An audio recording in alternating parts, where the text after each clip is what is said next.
This is The Drive with Dale Lolley and Matt Williamson on your 24/7 home of the black and gold. SNR, Steelers Nation Radio.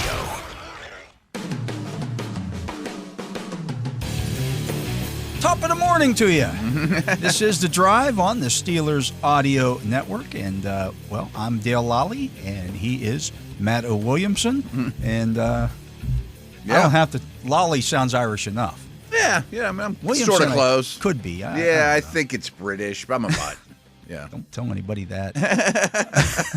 There's all sorts of mixed in there. Yeah. Anyways, lots of news, notes, Super Bowl to get to, all kinds of fun stuff today. Yeah, there's lots going on in the league. A lot going on around the league. A little bit later in the show, we'll talk with some people involved with NFL Ireland and all that fun stuff. We got Michael McQuade from the Steelers Irish podcast joining us here in the next segment. But it's finally official. The Steelers going to Ireland. Yeah, that's pretty cool. Right. And obviously there's serious roots there with ownership and all that. I mean, that's like the home base overseas. But I can't wait to see what the environment's like and the Steeler Nation output. I mean, how many have come from over here to go over there? How many flock from every nook and cranny of Europe to go? I mean, that's going to be great. It's going to be, yeah. I was actually there in '97 when the Steelers played at Croke Park, the same venue, and played the Bears there in a preseason game, and it was a lot of fun. I bet. I mean, it's an extended road trip, to say the least. The game wasn't bad either. But right. But the adventure, I'm sure, was a good time. Right? Yeah. It's a good venue for it and all that, too. Yeah. Great venue, historic venue. I wrote about that on Steelers.com. You can go check that out. Just all the history there at Croke Park. I mean, they've been using that facility for sporting events since the the 1880s. Okay, it's been that long, huh? Yeah. Wow. And it's, the home to the Gaelic Athletic Association, their Gaelic football, and it's Croke Park. Yeah. They have a great museum there you can check out. Takes you through all the stuff with Bloody Sunday. If you don't know about that, you need to check that out and read up on that. If you've seen the movie Michael Collins, you might get some tie-ins there. You two had a little song about it. Yeah. Just an interesting place, an interesting venue, and it just the whole thing of it's pretty cool, right? It's outstanding, and people should be excited about this. If you get the opportunity to go, I would suggest you do. Yeah, I say if you're on the fence, I mean, you don't get many of these opportunities in your lifetime as a fan. I would say hit it up as best you can. Yeah. The international games, and I've been to a bunch of them, Mexico City and Barcelona, and just all throughout the games, including the London game. And I can tell you that it's a different feel. Oh, I've heard, yeah. I still get. I've done this for a long time. I've covered over. I don't know. I counted. It's like 650 plus Steeler games over the years. Wow, that's a lot. And one of the moments that I remember most from a Steeler game was in London in 2013 when they played the national anthem, United States national anthem. Yeah. And then they played God Save the Queen after that, and the entire stadium is singing it. Yeah. And the hair stands up on the back of your neck. It's like, wow, this is really different. They do things a little different than we do around here, yeah. And I know people that have been to international games, and you'll see Falcons and Bears and Seahawks jerseys. They're just NFL fans, and they don't get to see NFL, so they don't care what teams they are. My buddy, big deal. Right. I mean, it's times 1,000, but growing up in Pittsburgh, people would go to Cleveland just to see an NBA game. They didn't care who was playing. It was the closest one, but it's, times 1,000 because this is the league and it's overseas and it's so rare. I'm pretty psyched for it. I think it's a big announcement. Speaking of that, we did that. I think I was maybe a sophomore or junior in high school. I can't remember which year it was. Yeah, but it was Dr. J's last season. And Sixers were in town, huh? Coach got my high school basketball coach got us the tickets. He's taking the whole team up. We're going to go watch Dr. J play in his last season. We drive to Cleveland. We get there. Dr. J's taking the night off. So I'm sure that happened a lot to people want to go see LeBron over the years. As it happened, though, it ended up being an interesting game because Andrew Toney with the Sixers. He was a good player, yeah. And World Be Free, who was Lloyd Be Free. Yeah.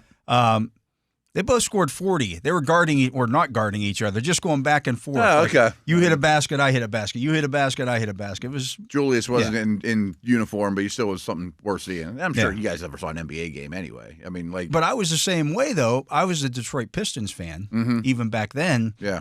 And I remember I bought a Pistons banner at the souvenir stand. You couldn't get that in Clarion County where I grew up. Right. And there was no when Amazon we were kids, or anything like that. You didn't just get it online, right? So I bought one, and I waved it the entire game. And there'll be some Jags fan in Ireland doing the exact same thing. Or some Bears Packer fan. Right. Yeah, of course. You just enjoy the game because that was the first NBA game I'd ever been to, you know? And your point about like the singing and the fan interaction is remarkable. It's different. I've been in there. But when we went over, Mike Pursuta and Dan Quinlan went to a soccer match. Okay. I decided to do something a little bit different, and me and another guy went and walked down to the Tower of London and went, checked out, did all that stuff. Yeah. They went to a soccer match. Okay. And they said it was unbelievable. I bet the atmosphere, passion, and right. I mean, it's just a different.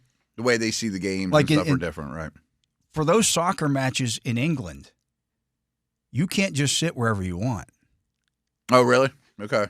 Like one team's fans sit on one side of the stadium, the other team sit on the other side. You don't just happen to wander. They don't intermix. Yeah. And if like there are bars around the or pubs, as it were, around the stadium, and this one's supports this team and that one supports. You don't wander in, and you don't wander in the other team's jersey. Okay, wearing red when you should be wearing green or whatever. You don't just go get a pint wherever. Now Ireland's a little bit different, and I did talk to the spokesperson for the Gaelic Athletic Association in Croke Park.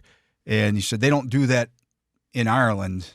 In terms of half the side seating. Yeah, they everything's intermixed because, Croke Park hosts so many games over the course of the year.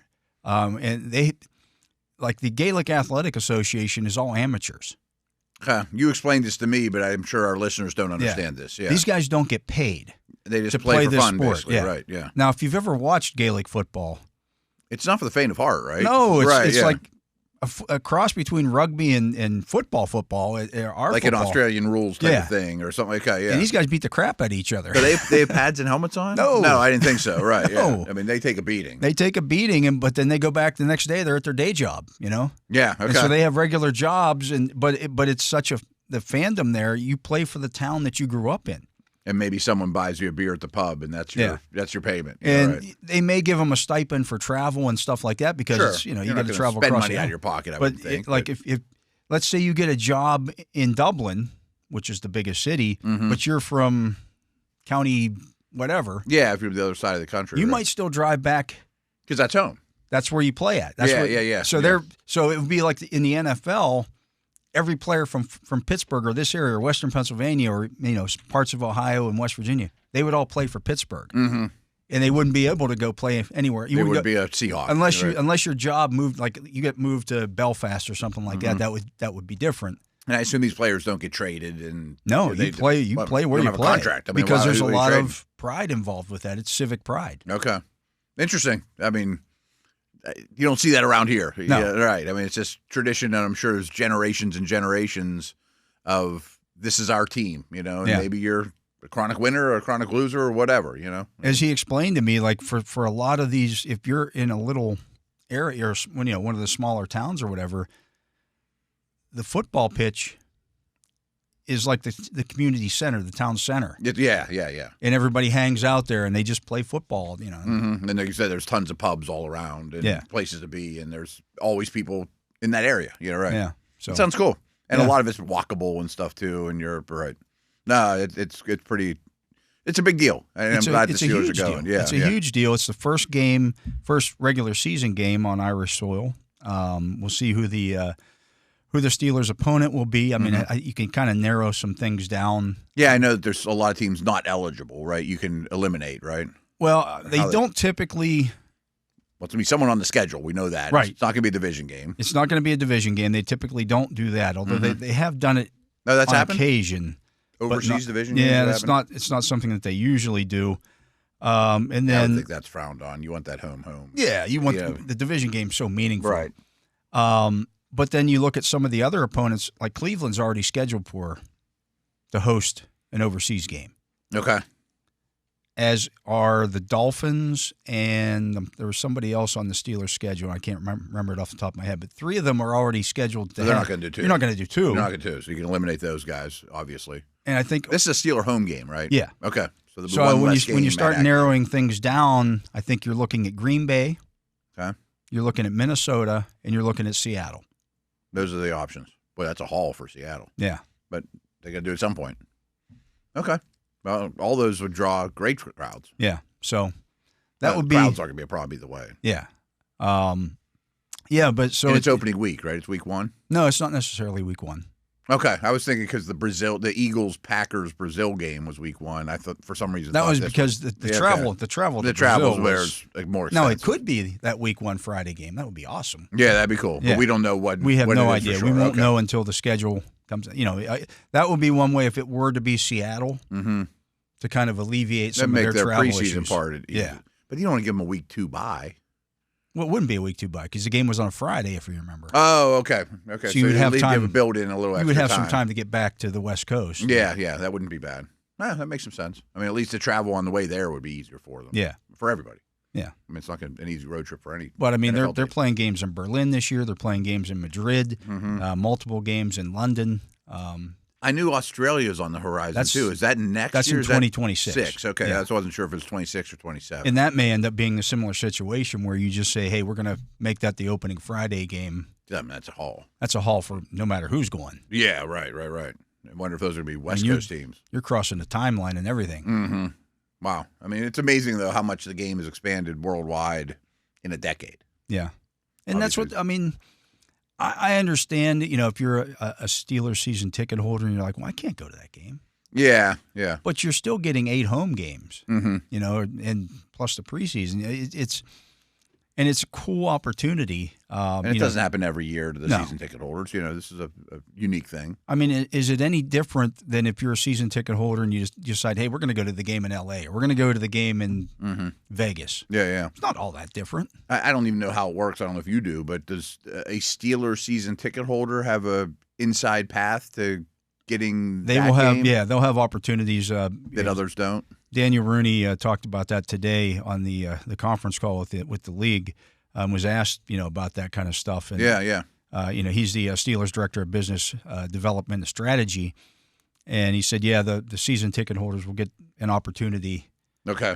They have obviously some kind of advantage over Joe Blow fan. Yeah, and so, but really, I mean, they got an 80,000 seat stadium over there to fill up. Mm-hmm.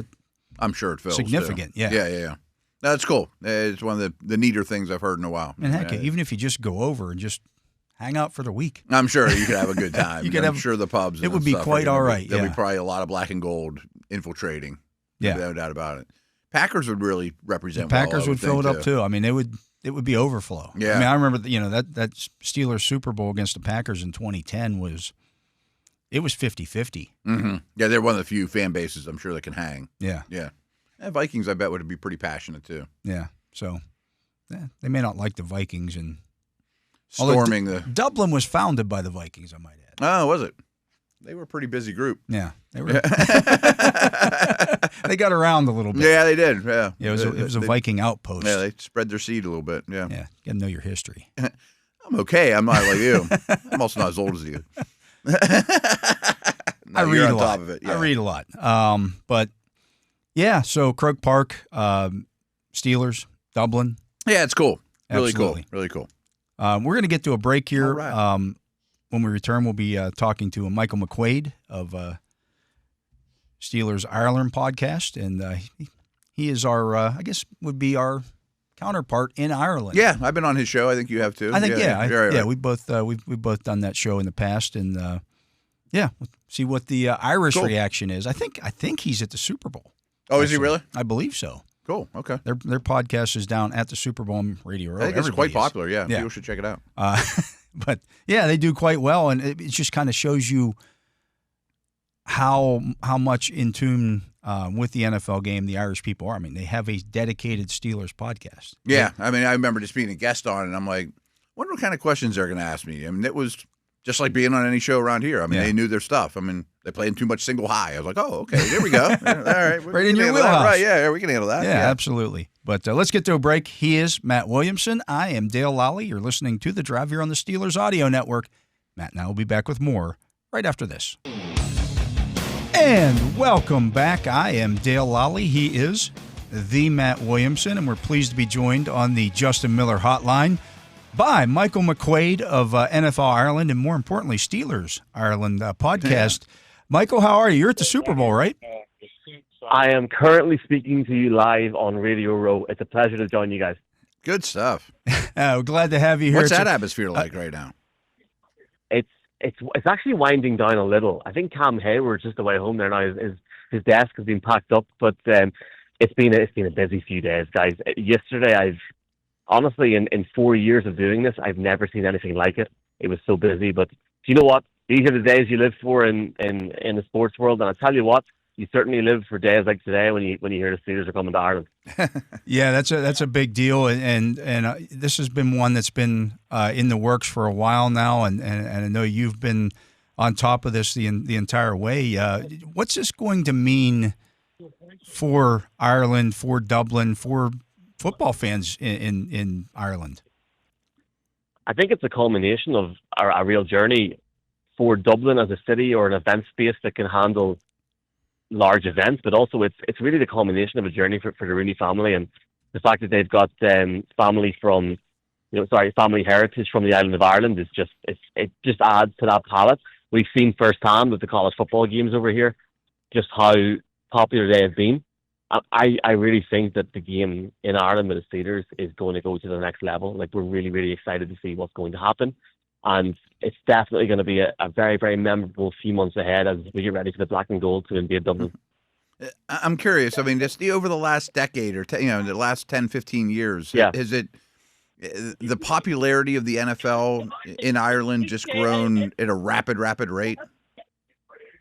I think there's a number of reasons. I think, when you got added technology and the world becomes that bit closer with technology, cable television, increased internet speeds, the fact that you can now fly pretty much anywhere around the world, I think that's definitely helped. But certainly firsthand, I have seen an explosion of fan interest in the league. And it's funny because you go to like the grocery store and you'll see maybe somebody in like a Steelers hat, or like I've met like Chargers fans in the grocery store before. So people are they're really into their NFL. And I have found, especially since the Steelers have announced in 2023 their entry into the market with the Global Markets Program, that we've seen a real new generation of Steelers fans, which I think is absolutely fantastic to see. And it's something that it's something that you want to see. You want to see it growing and growing, and certainly it's definitely at a peak level right now. So long may it continue. In terms of the venue itself, and I wrote a story on Steelers.com that came out today about Croke Park. I was there in 1997 when the Steelers played at Croke Park against the Bears. This is unlike a lot of the stadiums that you go to in the NFL. Now, there are some stadiums that have been around for a long time, and people think of the, Lambeau Field has been there forever, or sure. You go to, Bears Stadium. Chicago, yeah. This, in terms of what it's been, what it means to the culture, is way past that, and it's way older than any of those stadiums. Can you just tell us a little bit about Croke Park? I think the one way to describe it to an American or any Steelers fan listening to this radio show, iconic. The history, how central it is in Dublin, and just how important it is to people, and just it really means so much more. You mentioned about being at that game in 1997. There was part of the stadium renovated in terms of a more modern design, but that has now fully been renovated, and we do have the hill, which is usually standing for a Gaelic football game, but we expect that to be sitting at around an approximate capacity of around 76,000 people. Now, the thing that I actually had the chance to go to the game on Christmas Day against the Chiefs. And guys, I found it I'm being fully serious, it reminded me a little bit of Acrisure Stadium, because where you have this, like the stand that's facing towards the city and the hills, that reminds me a bit of the hills. So there's a bit of a similar design and similar atmosphere to an extent. But what I will say to any Steelers fans thinking of going over, there is no bad seat in that stadium. It's absolutely, it's a phenomenal view. You can see from the larger stands, you can see the skies of Dublin. It's an iconic setting. Obviously, not many sports have played there apart from Gaelic sports, and to have this stadium for the first regular season NFL game for the Pittsburgh Steelers is so special to Irish NFL fans, to the Steelers, but also it's going to be iconic for this stadium. You mentioned it a few times, and we were talking it briefly in the first segment. What exactly is Gaelic football? I know it's not equivalent to NFL, but I'm sure our listeners don't quite understand. Imagine soccer and rugby mixed together. Okay. That's a little bit what it's like. That's probably the best way I can describe it. With less pay, it's right? It's so popular here. Nope. Yeah. It's very, very full on. So, for example, in soccer where you foul someone and it might be a free kick, for example, in Gaelic football, anything goes. And we've also got hurling, which is with sticks, and it's quite similar, the rules. And guys, think of 32 teams in the US for the NFL. We have 32 counties on the island of Ireland. So we actually, our county is our team, and it's our pride, it's our community. And that's why I mean that this is taking it to a next level. The fact that the Steelers are going to play in such an iconic stadium, which means so much to so many people, at some point in the fall, is great. And a really important point for anybody listening, our main finals in both Gaelic football and in hurling, which I mentioned a second ago, they take place at the end of July. We are looking at a situation where this field will have around, it could be anywhere, months in advance, where it depends on when the game is going to be held, obviously, but the field will be in pristine condition, which is obviously fantastic as well for the Steelers players, this franchise going out. They're going to be given the best of the best, and the turf will be fitted to their needs as well. And that's really important, because sometimes internationally that doesn't happen, just in regards to the stadium. Sometimes it's beyond the control of the NFL. So it's really important, and I know and hope that our guys, this team, will really feel comfortable and feel at home there, Our guest is Michael McQuade from the Steelers Ireland podcast, and, of course, NFL Ireland. He is at the Super Bowl right now, taking in all the sights and sounds there. Michael, when did or how long have you been involved with this? You're not a super old guy. You're not as old as Matt and I. Let's put it that way. When did you first start picking up the NFL and watching the sport? How were you exposed to it? I tell you what, a week after Radio Row, I feel like a super old guy, I tell you. Going to college, I had the privilege of going to college in Belfast, and obviously with a time difference, so like Monday Night Football kicks off over here at like 1:15 a.m. and obviously I was staying up late studying, etc. As you can imagine, as a very motivated student. And we were watching just Monday Night Football, and I just got into it from there. I loved it. But going back on that, maybe about the year or two before, the first NFL game I ever watched was in college, a Super Bowl between the Saints and the Colts, and I was hooked from there. And I have to be honest with you, when you think about, you go maybe 15 years there to think where we are now, it's really special. It's really, really important, and we're just honoured to have something that's obviously so unique and so special to this franchise as well come to our island. And we promise that we'll put on the best show that we can for this team and everyone that isn't lucky enough to get over here, that's watching in Pennsylvania and across the US.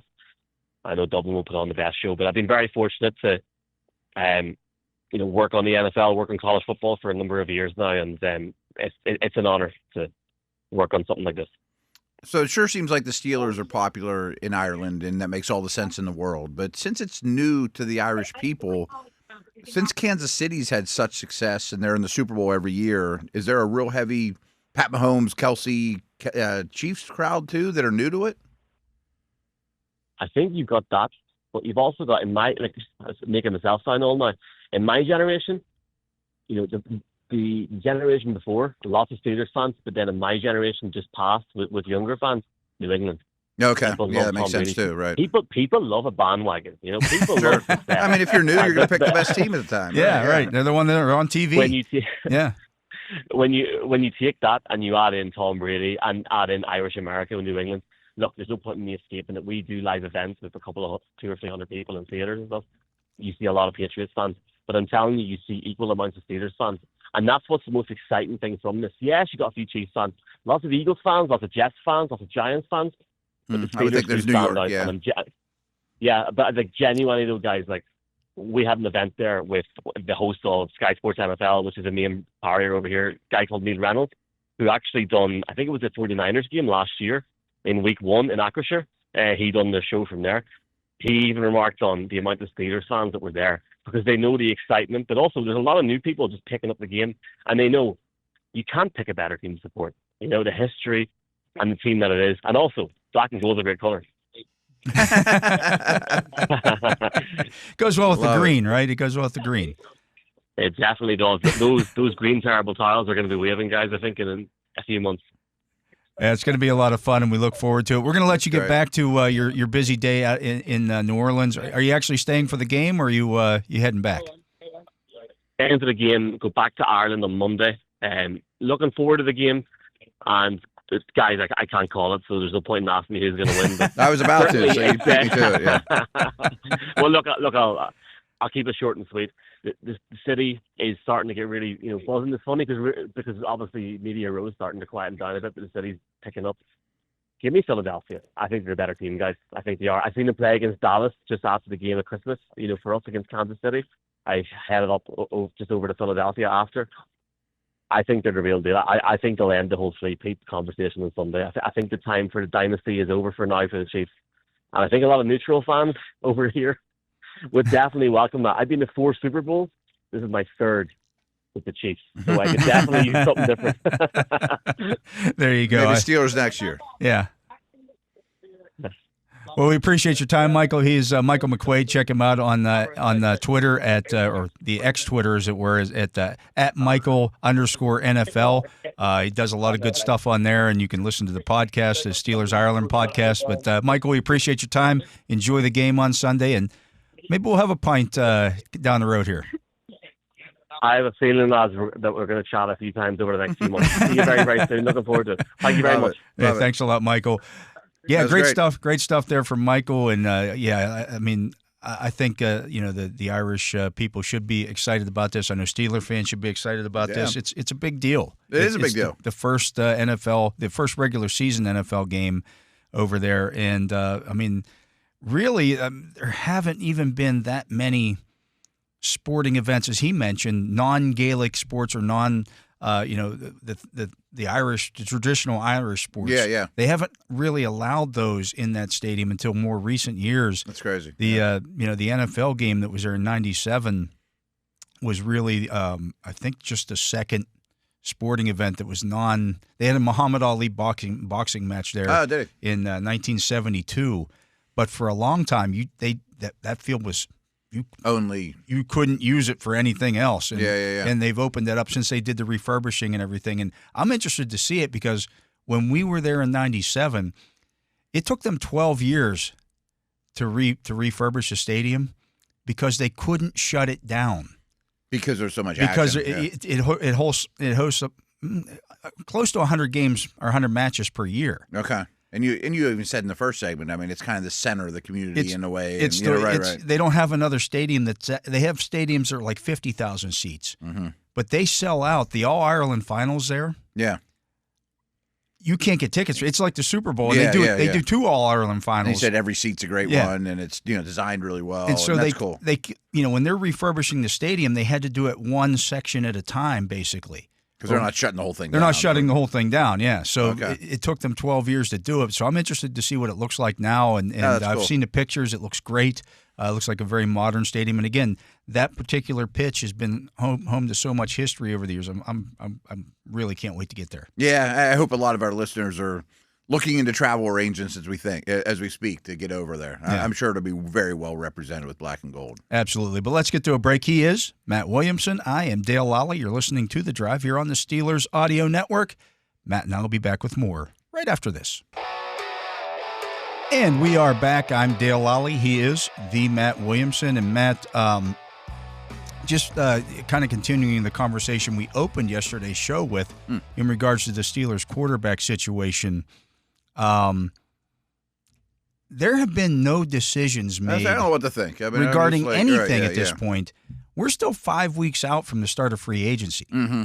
I mean, there's still a lot of discussions and paths to explore and all that kind of stuff too. I know a lot seems to be coming out. Oh, they're leaning this way. They're leaning that way.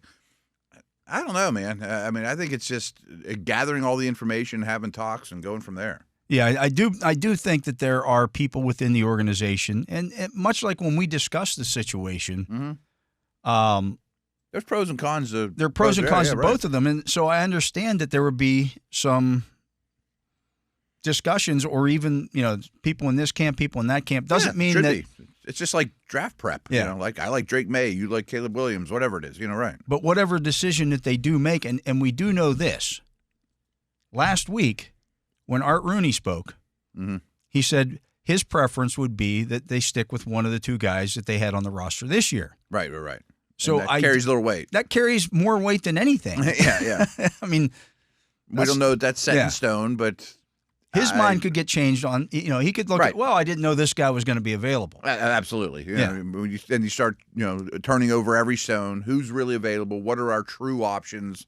What's pie in the sky? What's everybody going to cost? Oh, that sounds great, but he's going to be 2 first-round picks. Well, he's not worth that. We can't do that. That doesn't make sense, right? How do you set up the backup situation? Yeah. All that kind of thing. But they have not made any definitive, decisions about anything. Right. I believe that very much. Anybody who tells you that they have is making stuff up or has come to the wrong conclusion about stuff. Yeah, or maybe is getting misinformation from somewhere or whatever. And here's what happens. I mean, people talk. Well, of course. Reporters report things. And this time of year, there's a lot of change in the league, and a lot of people at the Super Bowl together, having a pint. So you talk to somebody here. Oh, okay. Yeah. This guy is saying this. Then you talk to somebody else. That guy's saying that. And in this kind of situation, that is completely understandable because everybody's going to. If you're within the organization, you don't have the luxury. We've sat here and said, well, I could see doing it either way. Yeah, I could make a case for both. Yeah. Right. They have to come to a decision. Yeah, right.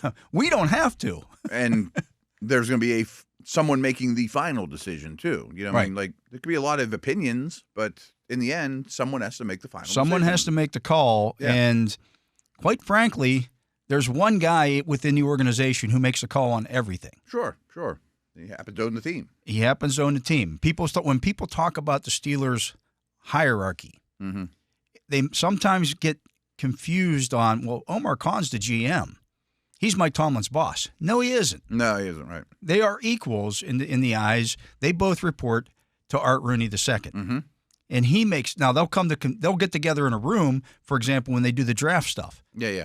They'll come to a conclusion. That's why they call it – this is a Steelers pick. This isn't Mike's pick. This isn't Omar's pick. It's a Steelers pick.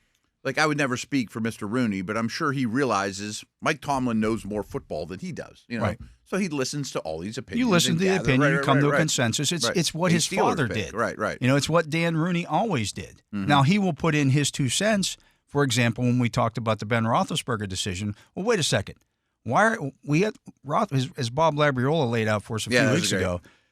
We got this quarterback up here, and we're going to take the guy down here. Why are we doing that? Yeah. Explain that to me again. And then they talk about it. But they come to a consensus on it, and maybe those talks are probably going on now. Yeah. Maybe everybody doesn't agree on it, but at the end of the day, it's a Steelers decision. Yeah. You get on the train, it's going down the tracks either way, right? And this is the approach. So again, I'm sure people have opinions. I'm sure people are leaning one way or another, and as they should. I mean, again. To me, it's similar to a draft war room. This area scout from the SEC loves the linebacker from Georgia. The dude, the Big Ten scout loves the Michigan guy. And the director of college scouting has to say, okay, I listen to both sides. I like the Michigan dude better. We're going that direction. Yeah. Some similar type of thing. Absolutely. But for them, there's just no way that they have made a decision at this point with, again, almost over a month. Out and to close the door on anything because you don't know. They don't have to make a decision today. They don't have to, and you don't know what the variables are going to be. So you don't close the door on anything because one thing that the Steelers have always done, you don't make a decision until you have to make a decision. Right. You take your time, you think about it, and that way you're not making a rash decision, a knee-jerk decision on anything. And I don't think that's the case in this situation, but I always find it interesting when you start talking about free agency in particular. the players have some say in this too. Right. They have to put their pen It is to paper. free agency. Right. It's not only free agency for the teams, it's also free agency for the players. Right. The Bengals bring back T. Higgins. Not if he doesn't sign a contract with them. Not if he doesn't want to. Right. He may say, no, I don't want to be the second banana to Jamar Chase. I want to be the guy. Right. I want to be the man. These guys have some say in it as well. And their agents would be insane if they're not talking to other teams. Right. I could absolutely understand, for example, if Justin Fields, who's 25 years old, going to be 26, says, you know what? I've never been a free agent before. Mm-hmm. I want to go out. I want to be wined and dined. And see what this is all about. Right. If I sign here, maybe I never sign anywhere else again, and I never go through the free agent process. Mm-hmm.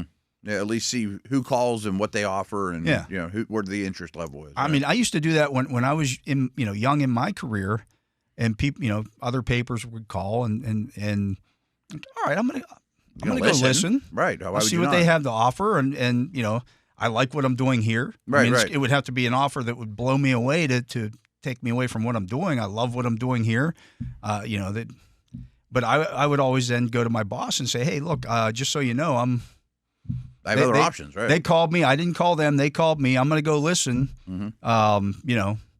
because you're doing yourself a disservice if you don't. You keep your options open.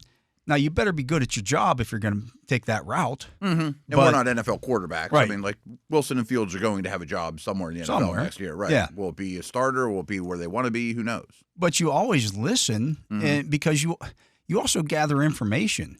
Yeah. What are your strengths and weaknesses? What did this person see in you that they called you about this particular job? Okay. Okay. Maybe I'm doing that well. Maybe I need to work on something else.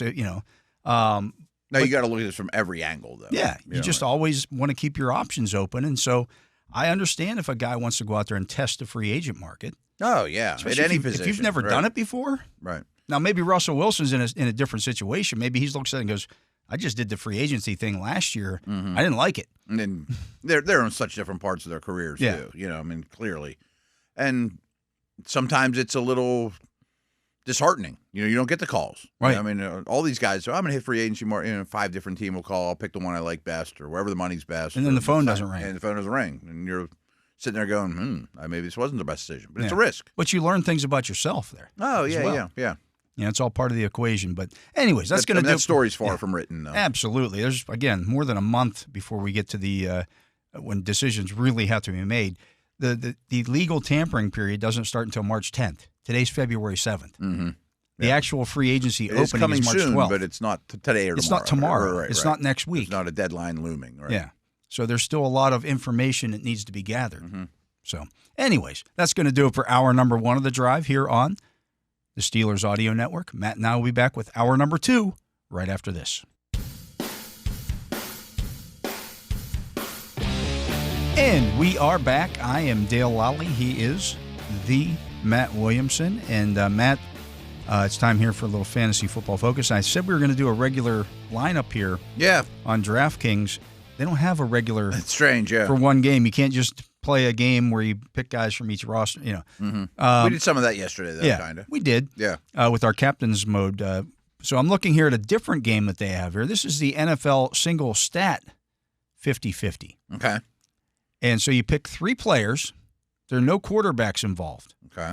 You pick 3 players who are going to have the most yards in the game and touchdowns. Just yards from scrimmage. Single stats, yeah. Okay. Yards from scrimmage. Rushing and receiving yards the same, and just total yards from scrimmage. Yeah. Okay. Is there a salary cap? Does not appear to be a salary cap. Okay. Interesting. So I would think in this instance you would start with Saquon Barkley. Yeah, I would think that a lot of people are going to have a lot of the similar lineups. I mean, is Barkley going to be in every one of them? I would think, unless you're betting on Saquon getting shut down or hurt. Right. So real quick, I was talking to some buddies last night, and I guess the all-time rushing leader in Super Bowl history is like 162 yards. And if you bet Barkley to beat that, it pays like 6-1. That seems like a reasonable bet to me. I mean, if he gets away once, you're in it. If he gets away twice, you probably won. You win it. Right, yeah. He's certainly capable. So do we want to plug Barkley in? Yeah. I think his over-under rushing total is up to like 115, which is a massive number. Yeah. I mean, I would assume that they're not going to use Gainwell all that much. I mean, it's a Super Bowl. So where do you then pivot after Barkley. What's weird is you'd love to balance it out with Chiefs. I think the Chiefs are going to throw like every down. Short. Yeah. Controlled. 2.1 seconds. I think you do have to take at least one player from the other team, if I read the rules right. I think that's true. You just want to do that now? Is it as simple as Kelsey? Do you think Kelsey will have the most yards of the – I would think that would be really chalky. But I would think it's definitely chalky. But if you're going to win it, you only get 3 players here. That's three players. I mean, that's the key here. I kind of wish there was a salary cap so you can't have just your 3 favorites. Right. You know what I mean? Like, this guy costs too much. You can't add. But if they all go off and then everybody and everybody has it, then how do they decipher who wins? I feel like it's kind of an odd formula, but I am interested. I do think Fangio is going to do a lot to slow down Kelsey. Yeah. And I think DeJean will handle him well, as will Gardner Johnson and Bond. Like it might be, Kelsey has 6 catches, but it's only for 48 yards or something like that. I think there's going to be a lot of short, controlled passing. Yeah. Like some of my favorite goofy bets for this are over on Pirine and Gray catches, just because I think that why are they going to run into the teeth of this defense as opposed to trusting the best quarterback out there? Yeah. So he could have 12 catches, though. He could. He could. I don't know that he's going to have an 80-yarder, but Xavier Worthy could have 12 catches. He also his usage has been up. Yeah. In terms because they do hand him the ball from time to time too. That's the other thing. I mean, you might get some points on an end around. Mm-hmm. You might get some things of that nature. I mean, I think those are the 2 contestants from the Chiefs. And I'm not real interested in either one of their running backs. Hollywood Brown would be the guy who could catch a deep one. As could Worthy. Yeah. Worthy's usage is pretty steady the last since Christmas. Yeah, it's pretty strong.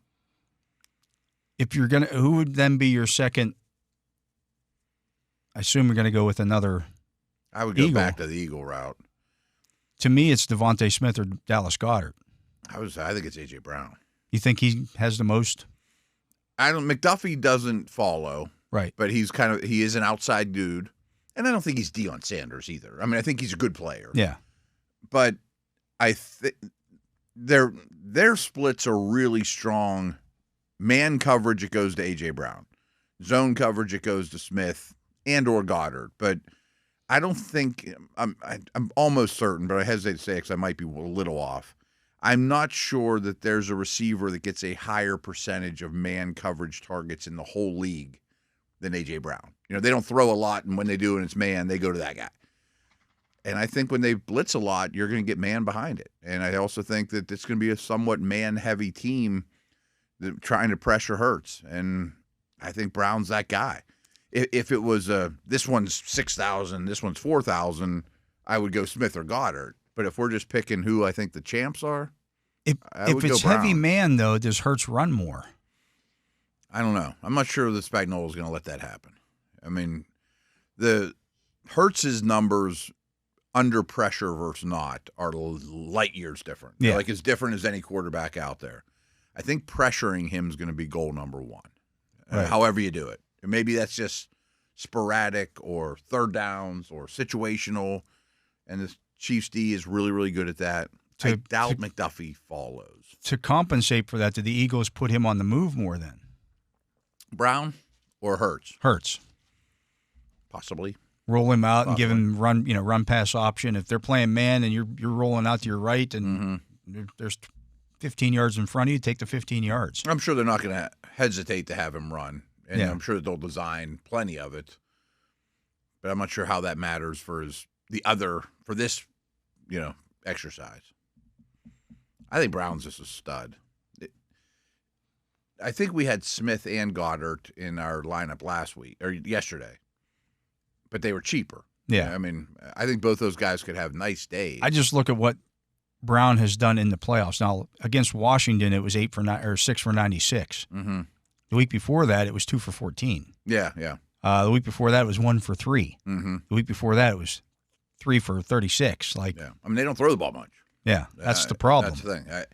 I think this game, too, especially early, could be low scoring, could be a lot of hand it to Barkley, short throws, long sustained drives, 3rd and 4, you get 5, a lot of plays in the drives, few possessions.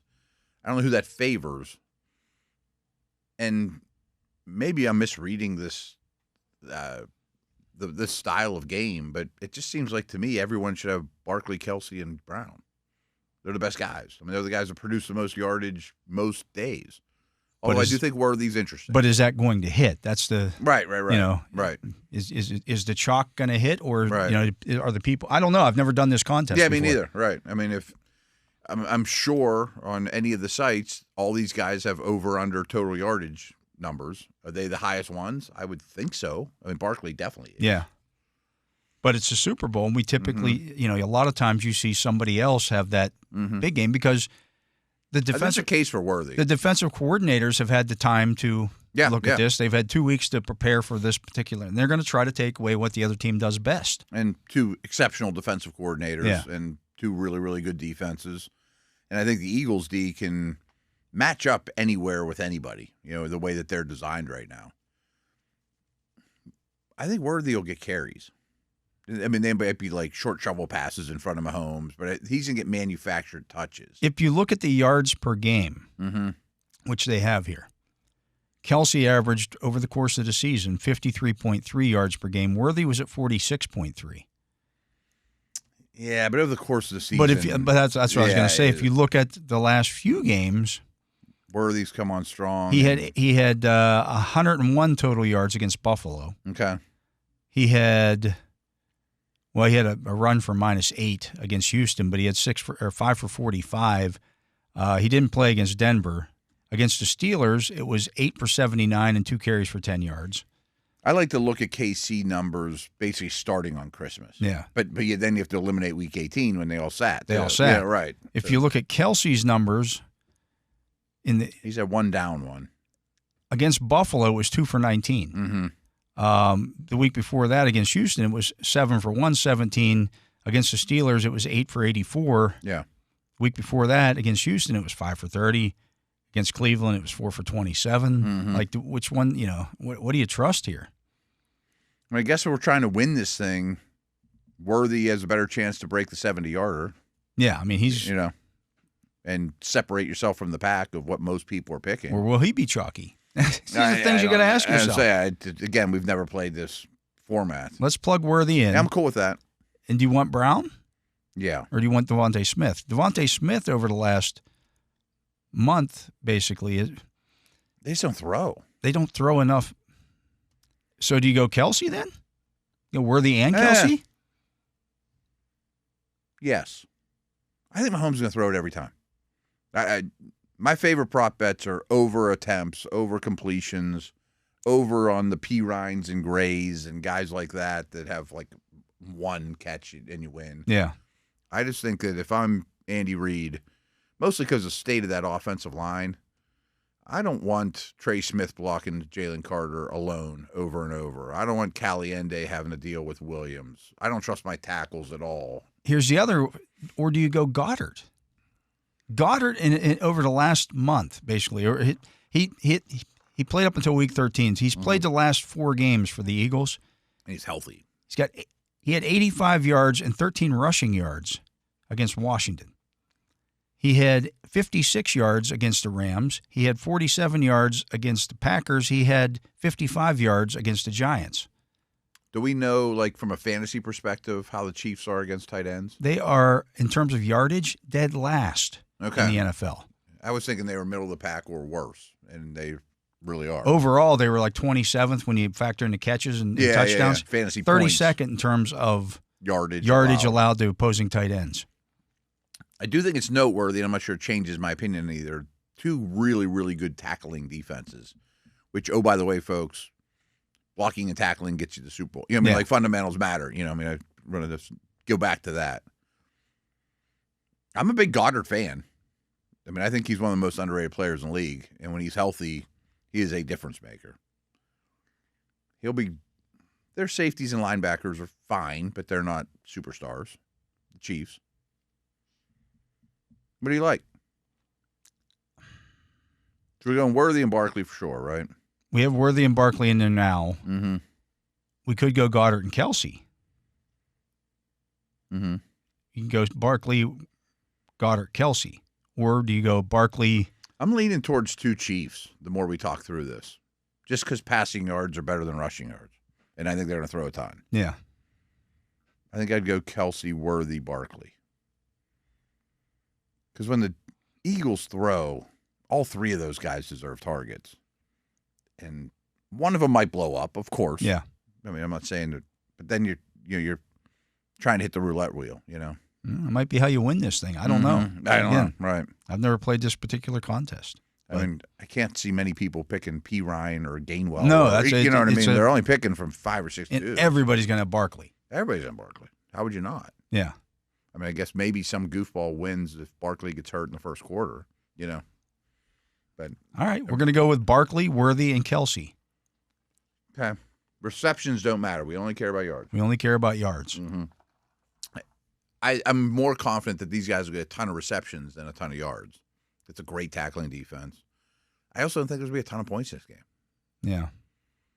I don't love it, but I still kind of like Goddard a little bit just to be a little different because of just you can convince me.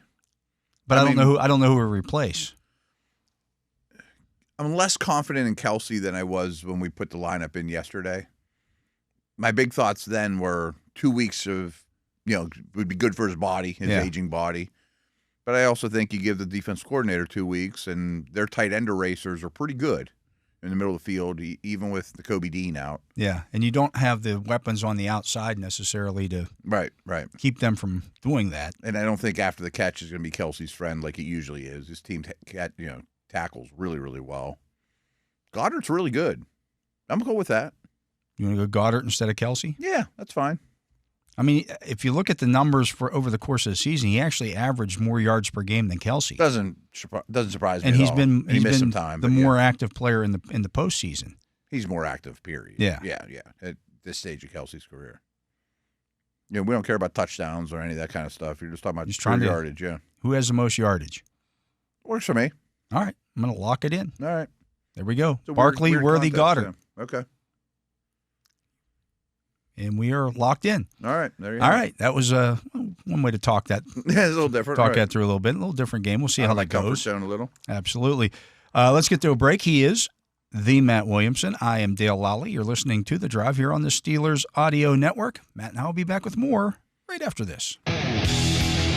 And welcome back. I'm Dale Lolley. He is the Matt Williamson. And Matt, the NFL held its honors celebration last night and got to find out all the winners of all the different awards and everything. And people seem to be up in arms over the fact that Josh Allen won MVP. Yeah, I don't get that. I mean, I think this was as close a race as you're ever going to see. And I think what it came down to for a lot of the voters, and some of the angst out there among the public was that, wow, but Lamar was the first team all-pro. Mm-hmm. How could he not be the MVP as well?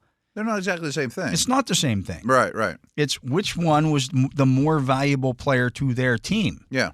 And 9 out of 10 times it would be the same player, of course. Right. But this one's so close, it's a slight discrepancy. And I think a lot of the voters, and I don't know this for a fact, but a lot of the voters looked at it the same way that I did, in that which player had less help than the other ones. Yeah.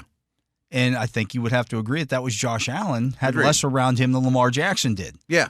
I mean, they both were ridiculously good at eliminating bad plays. I mean, that blows me away with Allen's career, where he came in the league as such a wild stallion, and then he became a total superstar, and you'd be like, that was a dumb decision, but he had 3 amazing ones. Who cares? Yeah. Those have gone. Yeah, I mean, the Brett Favre plays aren't there anymore. No. I mean, the good ones are. Yeah. But he doesn't take sacks and doesn't turn the ball over. I mean, it's unbelievable. And by the way, he's like a big part of their running game as well, just as Jackson is. Sure. And I do think Allen's supporting cast, especially his line and Cook, are underrated, in terms of could have been Pro Bowler. Like there were a lot of just miss in that group. But I do agree that Jackson's was better, especially when you add Henry to the mix. Yeah, I mean, if you put Henry on the Bills, it's like, then I'd probably vote for Jackson if they have similar stats because they were asked to do more. But, I mean, and I wonder, too, are there a lot of the same voters that vote for both honors? Yeah. Okay. Yeah. I mean, it's the exact same voters. Is it the exact same voters? Yeah. Because frankly, if I was split, I might vote for one and one for the other. The argument that I don't get was that, I mean, well, Jackson had the best stats of anybody. Well, did he? Because Joe Burrow led the league in passing. Yeah. Lamar was 6th. I think Burrow had the best passing stats of any quarterback. Right. If we're just going to say it's the most, Burrow led the league in touchdown passes. Mm-hmm. He had 43. Jackson had 41. So if we're just going to talk about which quarterback had the best stats, I understand you get Lamar's rushing stats count as well. Oh, massively. But Burrow had the better passing stats. Nobody's arguing that Burrow should have won MVP. No, because he shouldn't have. Right. I mean, he couldn't even make because the winning part of it matters as well. Oh, yeah. And you got to look at the overall picture in here, and it can't. When here's the thing: when Lamar Jackson won last year, without the stats, right? Everybody looked and said, "Yeah, but he did this," but now he has the stats, and everybody says, "But he won because of the stats." It can't. They're trying to argue it both ways. I actually have more of a problem with last year's, and Lamar would have got my vote last year too, but I just didn't think it was a very good group. And frankly, I think the defensive player of the year this year was similar, where Surtain was great. Of course, if you win the award. Last year, Lamar was great, but it was a down year. This year, there was a lot of big hitters. Like Barkley doesn't even get consideration. Chase wins the Triple Crown, doesn't even get consideration. Like they're distant 4s and 5s, I would imagine. You know? I think Allen won because of the team around him. I got no problem with that. And right. That's what it is. Kevin O'Connell, the Vikings head coach, won the AP Coach of the Year. I'm cool with it.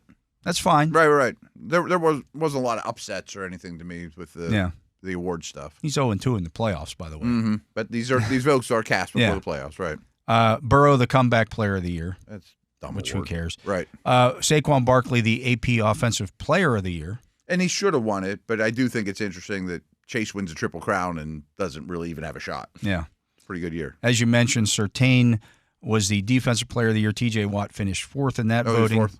Yeah. Kind of a down year. Watt should have won it last year. I agree. He should have won it last year. It's a crime that he didn't, but I understand this year. This year, I mean, Hutchinson, the day he got hurt, would have been the easy choice. Yeah. And frankly, since Parsons came back, would have been the easy choice. But neither one of them played close to a full year.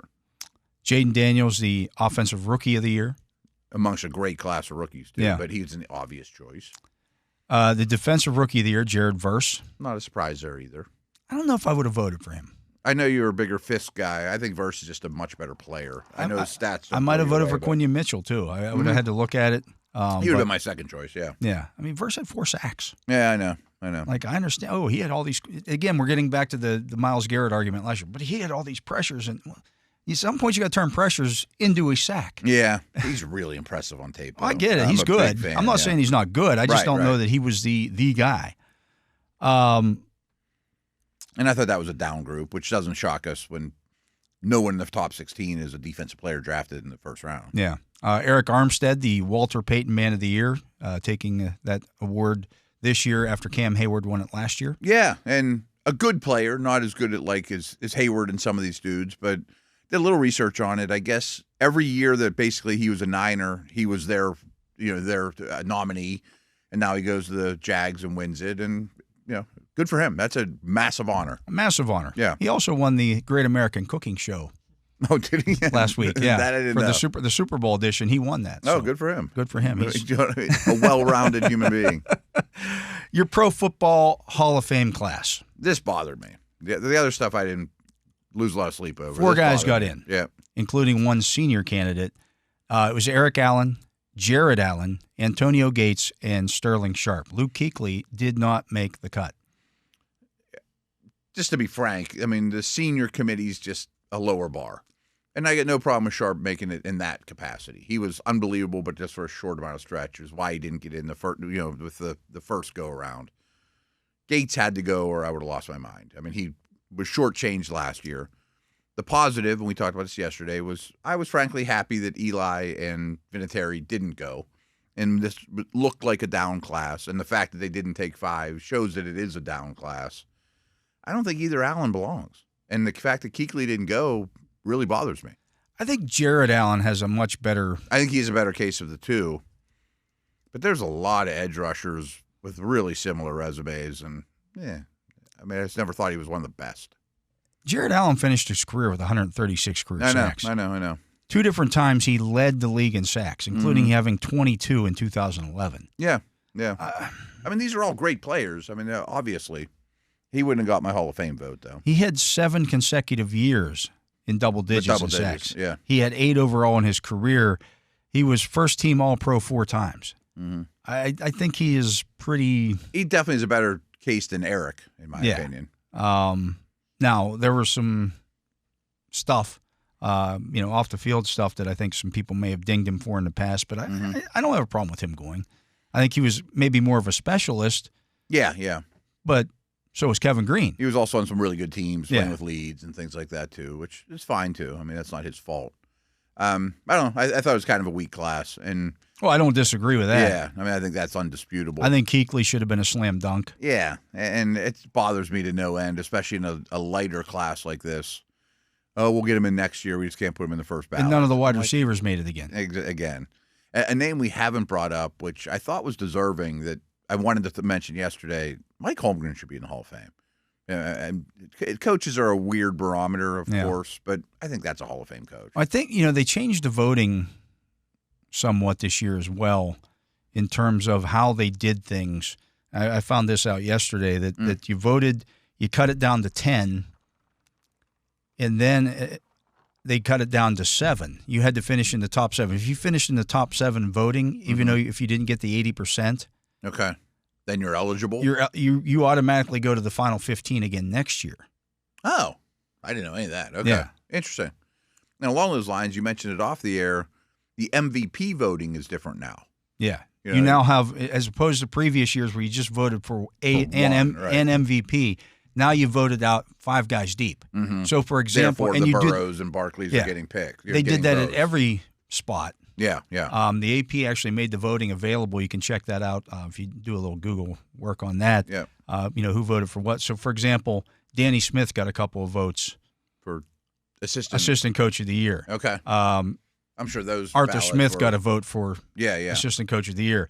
Cam Hayward got votes for Defensive Player of the Year as well as T.J. Watt. May not be top 5, but he got votes. Right. Where you wouldn't have in the former format. Hayward and Russell Wilson both got votes for Comeback Player of the Year.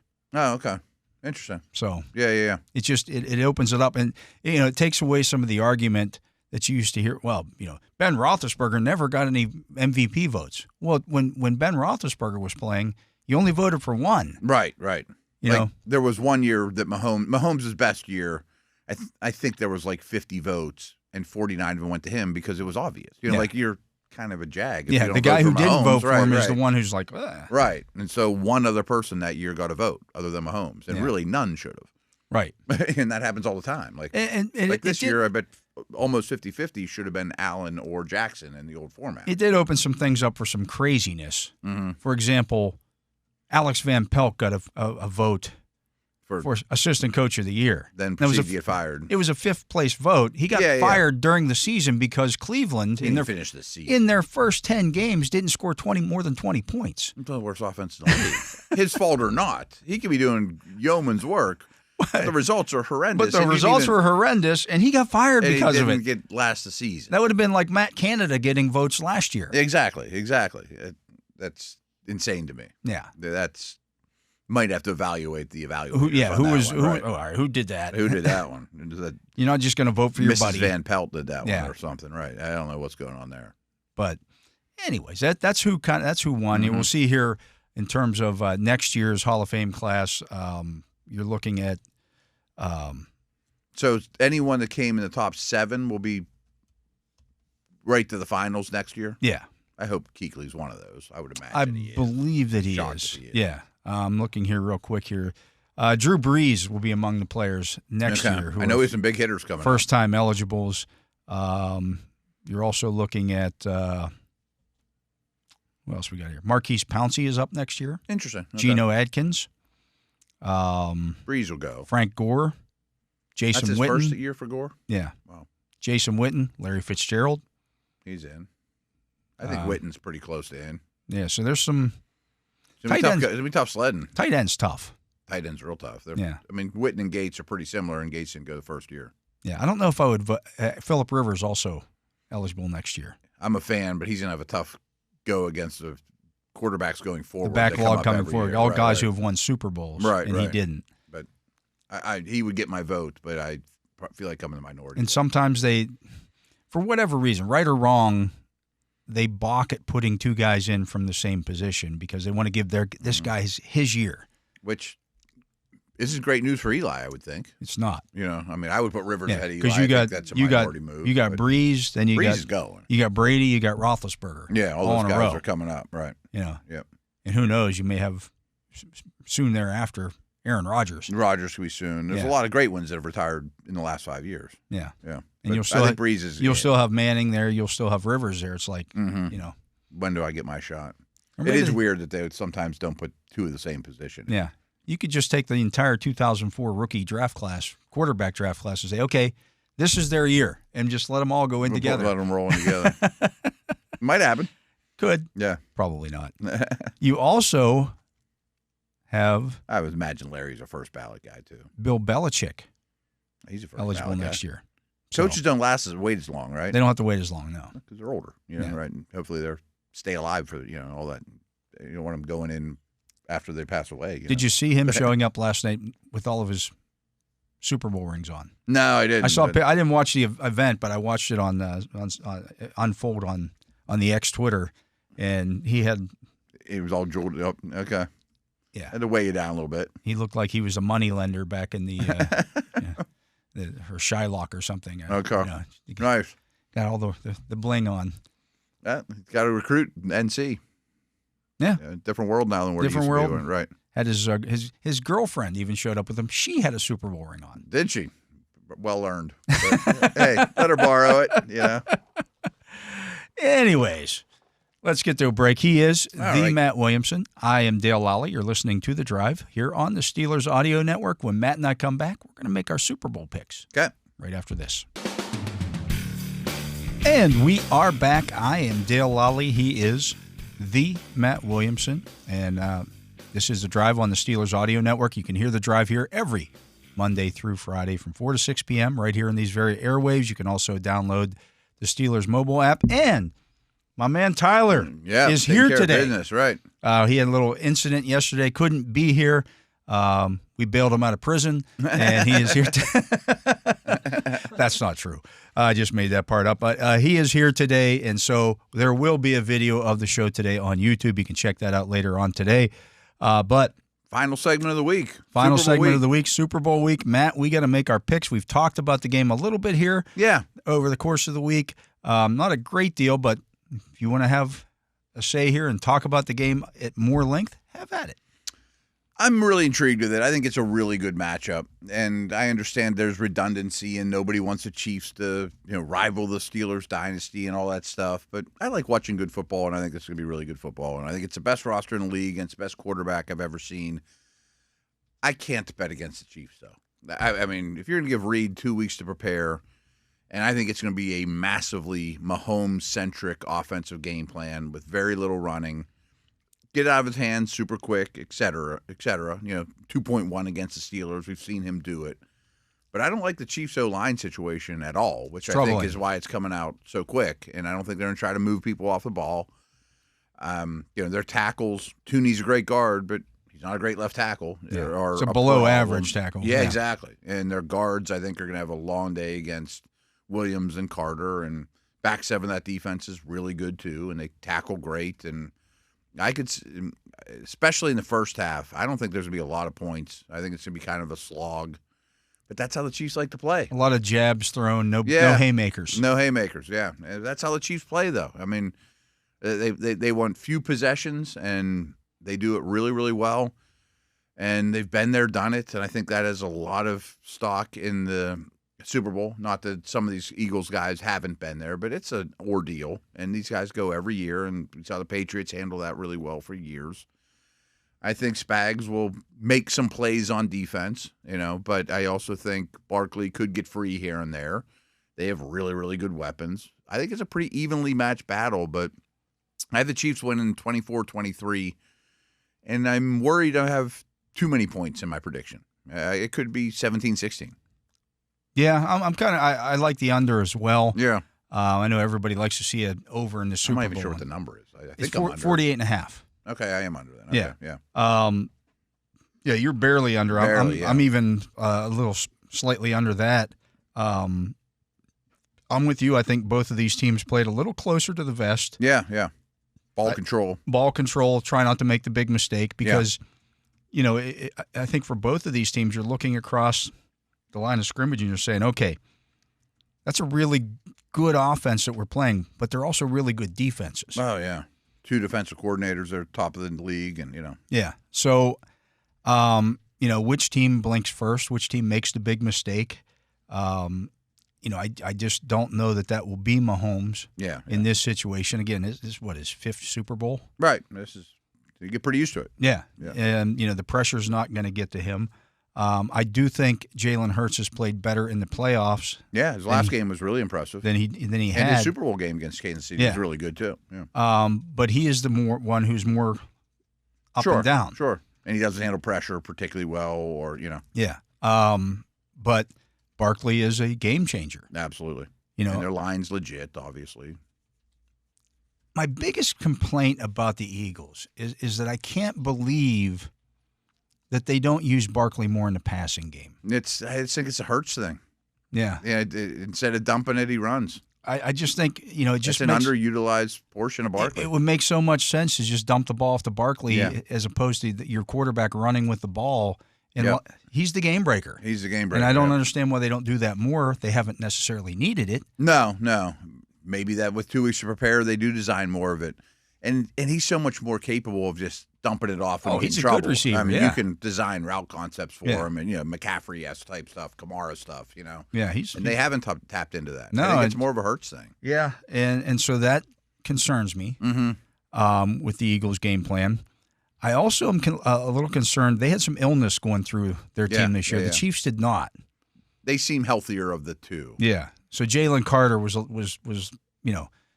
ill this week. Yeah. That's kind of a big deal. Seems like the whole country's sick right now too, right? Devontae Smith was dealing with some stuff. So some of their guys, some of their key players were dealing with some stuff. And I know that they're off the injury report now, but I don't want Dickerson bouncing between guard and center and hobbling around. And I know it's only 2 weeks, but that looked like a pretty significant injury, and Juergens missed before.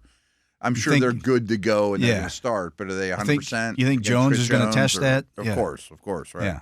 And Hurts doesn't deal with interior pressure. Great. Kansas City also has a little bit of special teams advantage. Yeah. Better kicker, especially from distance, but overall they're ranked higher in the special teams world. Yeah, I just come down to the experience factor with this. I have the Chiefs winning this 23-20. Okay.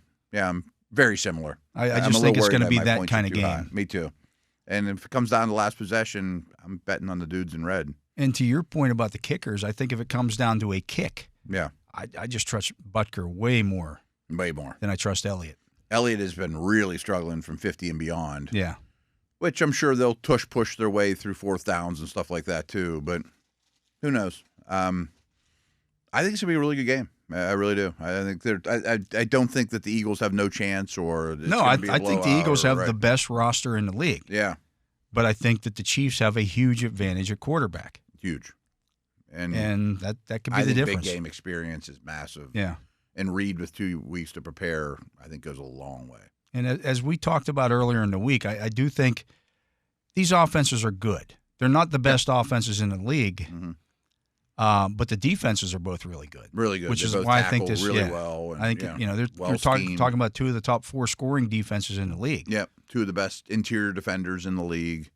A couple top-notch corners. Not a lot of weaknesses on defense either. I'm not sure where you attack these 2 defenses time and time again. What do you pick on over and over and over? As part of that, and it goes back to your ball control statement, these teams both play really good ball control styles, and that helps the defenses massively. Yeah, it's one of the Steelers' shortcomings this year. Yep. It was that their offense didn't oftentimes help the defense. Bargain, right? Yeah, you got to keep your best defense is standing on the sideline and a lot watching your offense. Think about back to the Eagles game against the Steelers where they just had the ball the last 10 minutes of the game. Yep. I think ball control is massive in this game. I think Kansas City will achieve it with short passing, and the Eagles will achieve it with ground game. And I don't know who will win time of possession, but I both think they will have long, sustained drives. Yeah, the Chiefs are really good on third downs. The Eagles are really good on fourth downs. Yeah, that's crazy. Yeah, and because a lot of times they're 4th and 1, 4th and 2, and they just we're just gonna. And they know on third down we're probably going to go for it. Setting it up. Yeah. Let's get ourselves in 4th and manageable if we don't achieve it. Hurts is hard to deal with too. I mean, as a runner for sure, he has to have a big game. He has to have a huge game. A lot is on his shoulders. I mean, you go into this game thinking, again, he knows. Oh, of course, he's got Mahomes on the other side. Quarterback in the Super Bowl. You don't line up opposite of that guy, but you know who you're playing against. Yeah, I mean, another note that I don't know if it'll matter or not, but their turnover differential in the playoffs for the Eagles is 10-0. And a lot of them are fumbles that just they happen to a lot of fumble luck there, and they've been the better team. That's not why they get in there. They didn't back their way into the Super Bowl, but the ball's on the ground a couple times. I don't know if they're going to recover all of them. You know what I mean? Right. I bet there's just a little bit of that kind of stuff. Absolutely. But we'll be back on Monday. I just hope we're not talking about refs on Monday. Yeah, I don't want to be talking about that either. Right. But we'll be back on Monday. We'll see whether we were right. We'll check out our DFS lineup, see how those did. I'll be interested to see how the one we did today did because I have no idea about that contest. Going on there. We had to pull that one out of our butts, right? But that's going to do it. We want to thank Michael McQuaid of NFL Ireland and the Steelers Ireland podcast. You can check that out wherever you download your podcast. Please do. For my partner, Matt Williamson, for Justin Miller here on site, making sure everything sounds great and also running the Justin Miller hotline. That should be sponsored. Sure. And for Tyler Vittmeyer, back in the driver's seat over there, making sure our video gets out there on the YouTube. I am Dale Lolley. We thank you for listening to this edition of The Drive on the Steelers Audio Network. Steelers football happens here. The Pittsburgh Steelers Audio Network.